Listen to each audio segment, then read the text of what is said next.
کہ نبی اکرم نے شاہ فرمایا تھا انی تارکم فیکم الثقلین کتاب اللہ و عطرتی اہل بیتی ما ان تمسکتم بہما لن تضلوا بعدی ابدا۔ نبی اکرم شاہ فرما رہے تھے کہ میں تمہارے درمیان دو چیزیں اور دو وزنی ثقیل اور گراں قدر چیزیں چھوڑ کر جا رہا ہوں۔ کتاب اللہ ایک اللہ کی کتاب ہے، وعطرتی اہل بیتی اور دوسرے میرے اہل بیت اور عطرت ہیں، یعنی صحابہ کرام موجود ہیں، ازواج موجود ہیں اور دیگر افراد موجود ہیں، لیکن نبی اکرم کی نگاہ اگر کسی پر ہے تو ان دو چیزوں پر ہے، ایک اللہ کی کتاب پر اور ایک اپنے اہل بیت اور اپنی عطرت پر۔ اور پھر آگے عجیب جملہ شاہ فرماتے ہیں کہ ما ان تمسکتم بہما، جب تک تم ان دونوں سے وابستہ اور متمسک رہو گے، لن تضلوا بعدی، تو کبھی بھی گمراہ نہیں ہوگے، ابدا کبھی بھی گمراہ نہیں ہوگے۔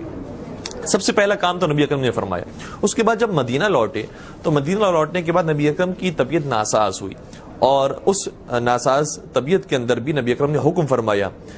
کہ ایک لشکر تیار کیا جائے، جو لشکر مدینہ سے روم کی طرف جائے جنگ کرنے کے لیے، اور اس لشکر کی سربراہی جناب اسامہ کے ہاتھ میں دی گئی۔ جناب اسامہ اور جیش اسامہ کے ساتھ کے نام کے ساتھ یہ حدیث معروف ہوئی ہے، جو سرچ کرنا چاہیں وہ سرچ کر سکتے ہیں۔ اور نبی اکرم نے فرمایا کہ جاؤ اور لشکر اسامہ میں شامل ہو جاؤ اور روم والوں کے خلاف جنگ کرو۔ کئی سارے افراد کو نبی اکرم نے اس کے اندر شامل کیا،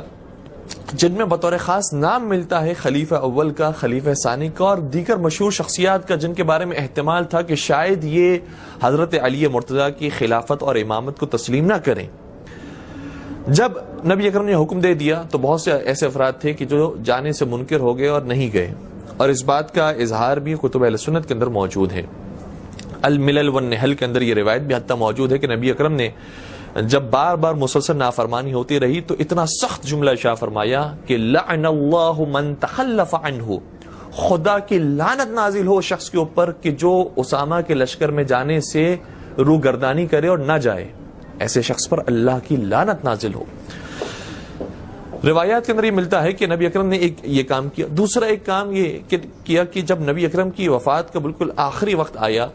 تو دوات اور کتف، اور بعض روایت کے مطابق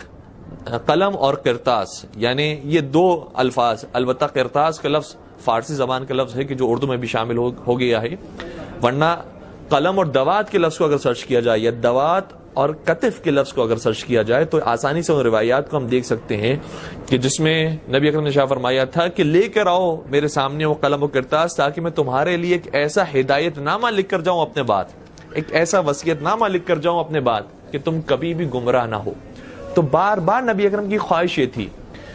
کہ کوئی ایسا کام کر کے جائیں کہ امت بہکنے نہ پائے، اور وہ راستہ جو نبی اکرم نے طے کیا ہے اسی راستے کے اوپر قائم و دائم رہے۔